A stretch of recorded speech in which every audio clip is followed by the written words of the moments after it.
The Abandoned Bride. Sophia Chen stood in the bride's preparation room of St. Matthew's Cathedral, her trembling hands resting on the swell of her 7-month pregnant belly. The ivory wedding gown had been specially designed to accommodate her changing body, flowing silk that draped elegantly over her rounded middle. Her long black hair was pinned up with small white roses, and despite her nerves, she felt beautiful. Through the ornate wooden door, she could hear the murmur of 200 guests filling the pews. The string quartet played soft classical melodies while people waited for the ceremony to begin. Sophia's best friend, Nicole, stood beside her, adjusting the cathedral-length veil with gentle fingers. "You look absolutely radiant," Nicole whispered, her brown eyes warm with affection. "Marcus is going to lose his mind when he sees you." Sophia smiled, though anxiety fluttered in her chest alongside the baby's movements. Marcus Webb had proposed 8 months ago, before she'd discovered she was pregnant. When she'd told him about the baby, he'd gone silent for 3 long days before finally calling to say they should move the wedding date up. "Our child deserves married parents," he'd said. At the time, Sophia had been relieved. Now, standing here in her wedding dress with her hands pressed against her belly, she wondered if she'd missed something in his voice during that call, some hesitation she'd chosen to ignore. 2 o'clock arrived. The processional music began. Nicole squeezed Sophia's hand and slipped out to take her place. Sophia waited for her cue, her heart pounding so hard she could feel it in her throat. The music continued and continued. Through the crack in the door, Sophia could see the altar. Empty. No Marcus in his tailored charcoal suit. No best man standing beside him. Just Father Rodriguez looking increasingly concerned, checking his watch with growing frequency.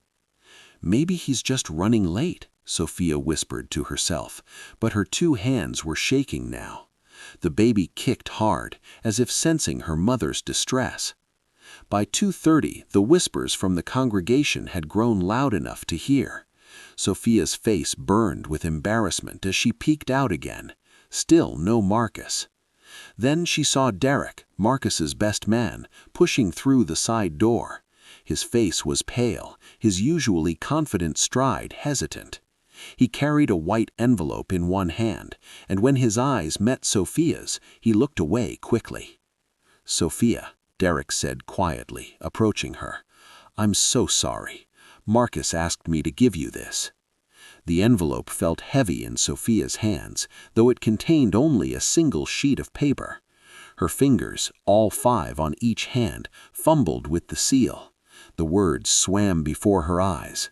"Sophia, I can't do this. I'm not ready to be a father or a husband. I need time to figure things out. I'm sorry for doing this today, but I couldn't go through with it. I hope someday you'll understand. Marcus." The letter slipped from Sophia's grasp, floating to the marble floor. The room tilted around her. Outside, she could hear confused voices, the scraping of shoes, someone asking what was happening. He wasn't coming. Marcus had left her at the altar, 7 months pregnant with his child. Shame and humiliation crashed over Sophia like a wave. She couldn't face those people, her co-workers from the bookstore, Marcus's corporate friends, relatives who'd traveled from across the country. She grabbed the voluminous skirt of her wedding dress with both hands and ran. "Sophia, wait!" Nicole called, but Sophia was already pushing through the side exit into the September afternoon. Dark clouds had gathered overhead, turning the sky an ominous gray. Sophia stumbled down the cathedral steps in her white heels, her veil streaming behind her. She heard voices calling her name, but she didn't stop, couldn't stop. Her only thought was escape. The streets of downtown were crowded with Saturday shoppers. Sophia pushed through them, her elaborate dress drawing stares and pointed fingers. A child asked loudly, "Mommy, why is that bride crying?" Sophia wiped at her face, not realizing tears were streaming down her cheeks, ruining her carefully applied makeup. The first raindrops fell, cold and heavy. Within moments, the drizzle became a downpour. People scattered for cover, but Sophia kept walking, her dress growing heavy with water. Rain plastered her hair to her face, washing away the roses and makeup. Then the pain hit. It seized her abdomen with brutal force, doubling her over on the sidewalk. Sophia grabbed a street sign with both hands, gasping as the contraction radiated through her body. No, she thought desperately, not now. The baby wasn't due for 2 more months. But her body didn't care about due dates. A second contraction followed barely 5 minutes later, even stronger than the first. Sophia tried to keep walking, but her legs buckled. The rain pounded down, creating rivers in the gutters. Her ruined wedding dress dragged on the wet pavement. Through the curtain of rain, headlights appeared. A sleek silver Audi pulled to the curb, tires splashing through puddles. The driver's door opened, and a man stepped out into the storm without hesitation. He was tall, perhaps 35, with dark hair already soaked and plastered to his forehead. He wore an expensive gray suit that was being ruined by the rain, but he didn't seem to notice.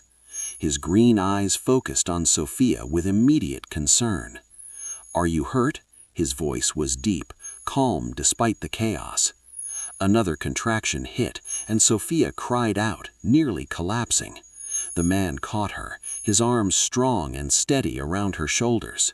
His hands, she noticed, even through the pain, that he had all 5 fingers on each hand, supported her weight with surprising gentleness.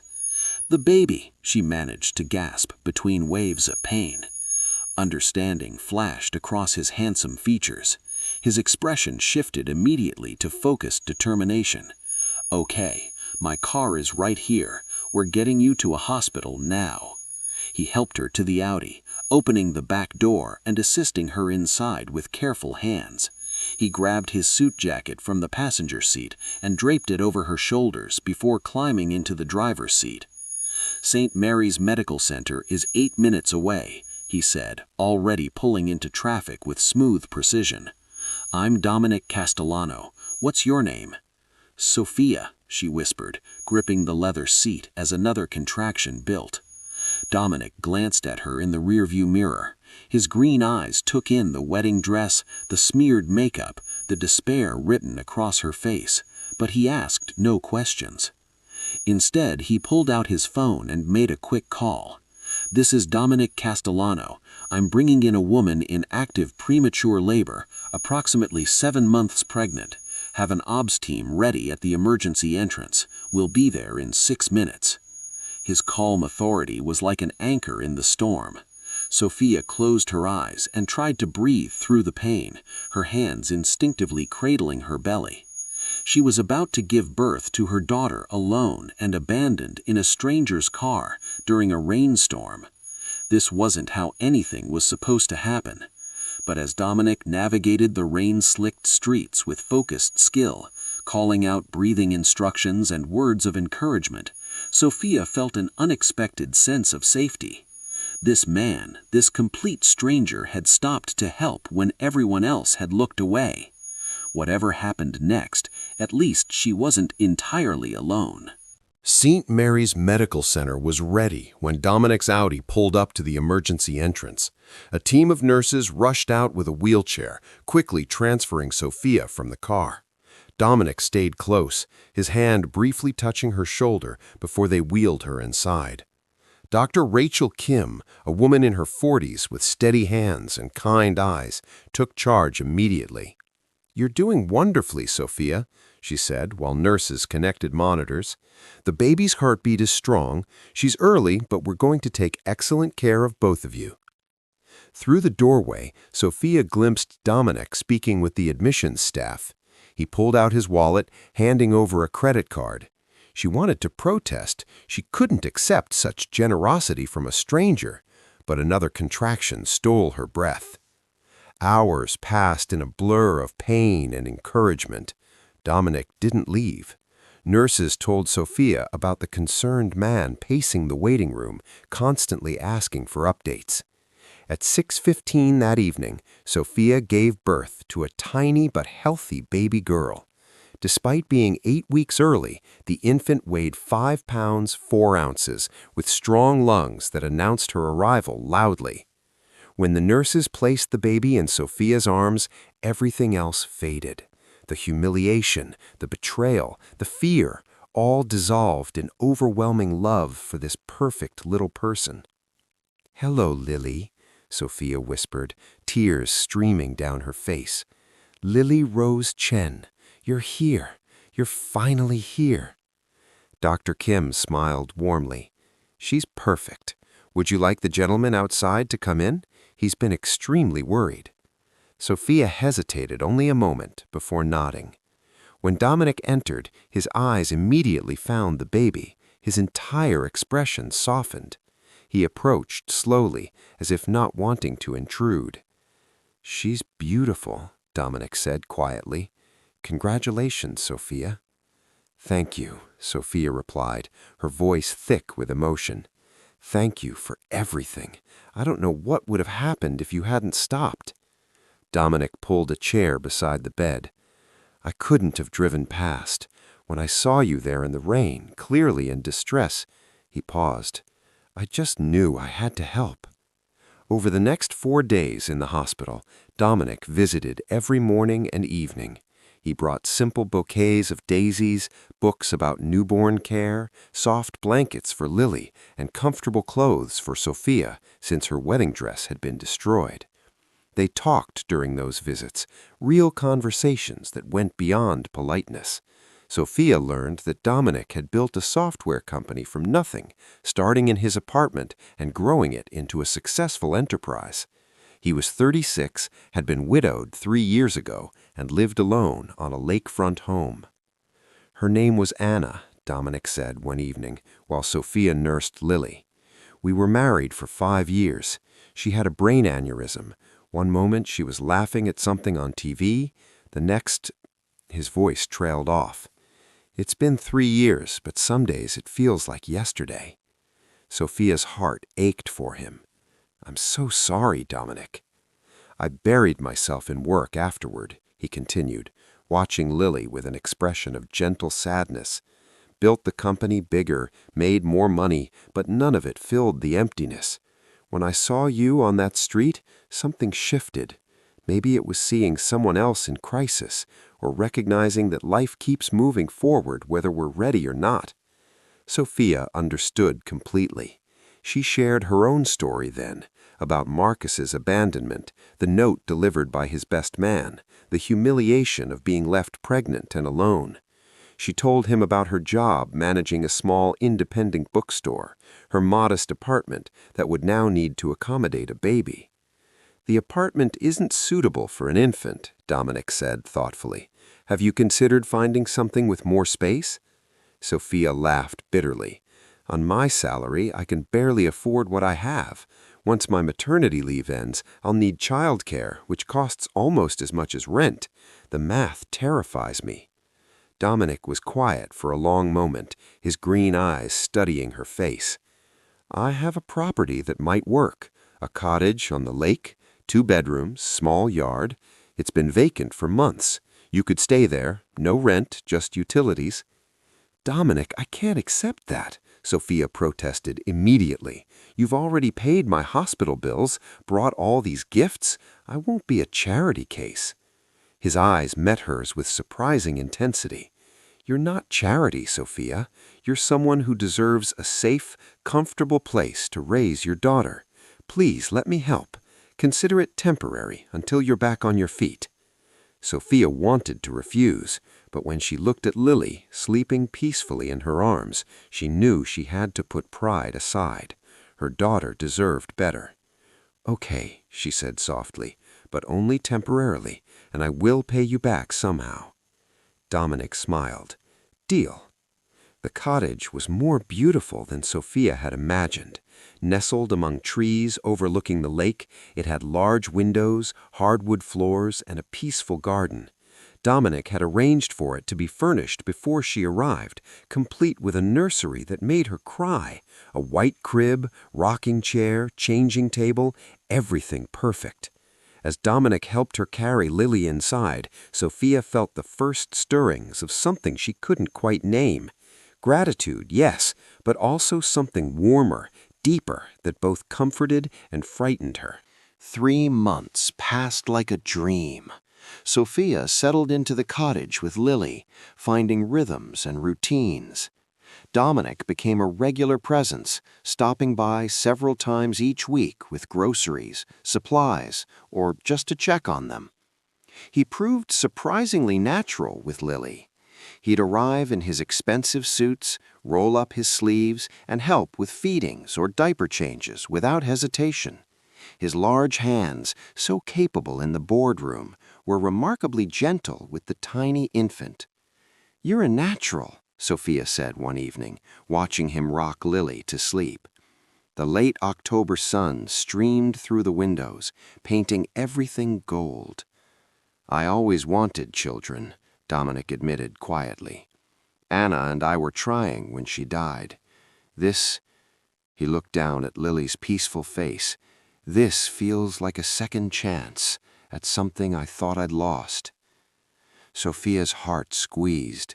She was falling for him, she realized, not just for his generosity or his help, but for the man himself, his quiet strength, his gentle humor, the way he looked at her daughter with such tenderness. When Sophia returned to work at the bookstore, Dominic adjusted his schedule to help with childcare. He'd work from the cottage on his laptop while Lily napped, then take conference calls while pushing her stroller around the lake. Their late-night conversations became the highlight of Sophia's days. After Lily was asleep, they'd sit on the porch with tea, talking about everything: childhood memories, dreams, fears, the strange paths life took. "I never thanked you properly," Sophia said one November evening. The first snow was falling, dusting the garden white. "For saving us, for giving us this home, for being here." Dominic reached across the small table and took her hand, his fingers intertwined with hers, warm and strong. "I don't need to thank me. Being here with you and Lily, it's brought me back to life, Sophia. I didn't realize how much I'd been just existing until I met you." Their eyes met and held. Sophia's breath caught as Dominic stood, drawing her up with him. His free hand cupped her face, thumb brushing her cheekbone. "Tell me to stop, and I will." Instead, Sophia rose on her toes and closed the distance between them. The kiss was gentle at first, tentative, as though they were both afraid of breaking something precious. Then Dominic's arms wrapped around her waist, pulling her close, and Sophia's hand slid up his chest to his shoulders. The kiss deepened, expressing months of growing feelings. When they finally broke apart, both breathless, Dominic rested his forehead against hers. "I'm falling in love with you, with both of you. I know it's complicated, I know it's fast, but—" "I'm falling in love with you too," Sophia interrupted, laughing through sudden tears. "I have been for weeks." They took things slowly after that, building their relationship carefully. Stolen kisses while Lily napped, hands held during evening walks, whispered conversations after the baby was asleep. Dominic was patient, never pushing, always respectful of Sophia's pace. One December evening, as they decorated the cottage for Christmas, with Lily watching from her bouncer, Dominic paused with an ornament in his hand. "Move in with me," he said suddenly. "Not to the cottage, to my house, you and Lily. Make it a real home instead of just a place I sleep." Sophia's heart raced. "Dominic, that's a big step." "I know, but I want to wake up with you every morning. I want to help with midnight feedings and read bedtime stories. I want to be Lily's father, if you'll let me." His green eyes were earnest, vulnerable. "I want us to be a family."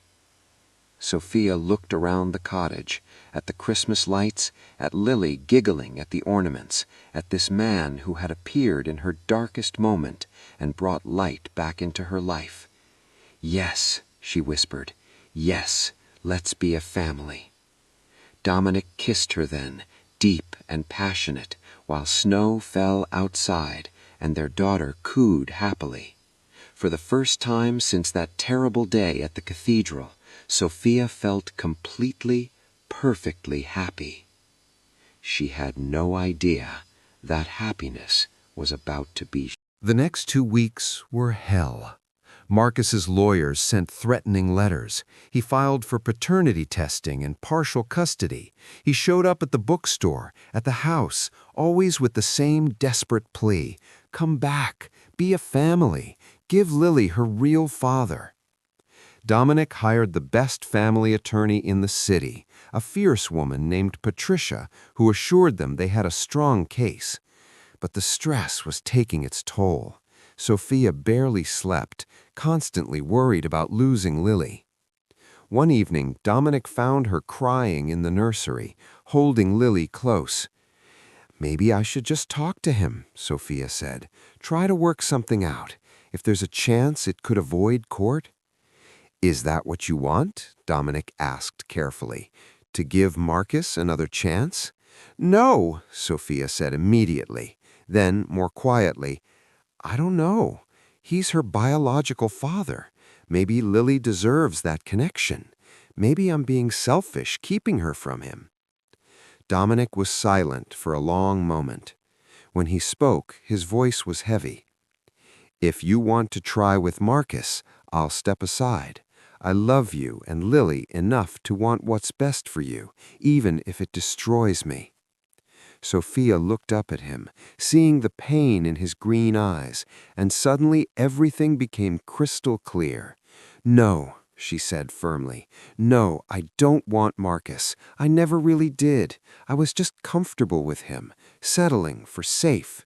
But you, Dominic, you're the man I choose. You're the father Lily deserves, not because of biology, but because of love." Relief and joy flooded Dominic's face. He kissed her deeply, pouring months of love and fear and hope into it. The confrontation came 2 days later. Marcus appeared at the house unannounced, finding Dominic playing with Lily on the living room floor. The baby was laughing, reaching for Dominic's face with her tiny hands, completely comfortable and happy. "This is what you're choosing?" Marcus demanded, glaring at Sophia. "Some guy who's known her for 6 months over her actual father?" "You're not her father," Sophia said calmly. "A father is someone who shows up, who changes diapers at 3 a.m., who walks the floor when she's teething, who loves her unconditionally. That's Dominic, not you." "I can learn. I can be those things." "No, Marcus," Sophia stood her ground, Dominic rising to stand beside her. "You don't want to be a father. You want to appease your parents and control the narrative. You don't love Lily. You've never even asked to hold her. You love the idea of what she represents." Marcus's facade cracked. "My parents are threatening to cut me off if I don't fix this. The family image." "There it is," Dominic said quietly. "This was never about Lily or Sophia. It was always about your inheritance." Caught, his shoulders slumped. The fight drained out of him. "What do you want from me?" "Sign away your parental rights," Patricia said, emerging from the kitchen where she'd been waiting. "We'll have papers drawn up. Clean break. No custody, no visitation, no financial obligation. You walk away, and Dominic can adopt Lily properly." Marcus looked at Lily one last time. The baby stared back at him with no recognition, no connection. She reached for Dominic instead, making grabbing motions with her small hands. "Fine," Marcus said finally. "Send me the papers." After he left, Sophia collapsed against Dominic, overwhelmed with relief. "It's over," she whispered. "It's really over." "Not quite," Dominic said, pulling back to look at her. He lowered himself to one knee, pulling a small velvet box from his pocket. Sophia Chen, you and Lily have given me a reason to live again. You've made my house a home and my life worth living. Will you marry me? Will you let me be your husband and Lily's father, officially and forever? Yes, Sophia laughed through tears. Yes, absolutely yes. Dominic slipped the ring on her finger, a beautiful sapphire surrounded by diamonds, and kissed her, while Lily clapped her hands, not understanding, but sensing the joy. Epilogue. 1 year later. The garden ceremony was small and perfect, just close friends and Dominic's business partner, all gathered in the lakefront garden where roses bloomed in abundance. Sophia wore a simple cream dress, holding 14-month-old Lily, who wore a matching flower girl outfit. Dominic stood waiting in a dark suit, his eyes bright with love and happiness. This time when Sophia walked down the aisle, there was no doubt, no fear, no abandoned altar. Just a man who had proven his love through actions, who had chosen her and her daughter when he didn't have to. I do, Sophia said, her voice strong and sure. I do, Dominic replied, slipping a wedding band on her finger. When they kissed, Lily squealed with delight, making everyone laugh. Later, at the reception, Dominic pulled Sophia close for their first dance. Thank you, he whispered, for letting me love you, for choosing me. Thank you for finding me in the rain, Sophia replied, resting her head on his shoulder. As they swayed together under the stars, Lily sleeping peacefully in her grandmother Nicole's arms nearby, Sophia reflected on the strange journey that had brought her here. The worst day of her life, abandoned, humiliated, in labor on a rainy street, led to this: true love, real family, genuine happiness. Sometimes, she thought, fate breaks your heart just to lead you to where you were always meant to be.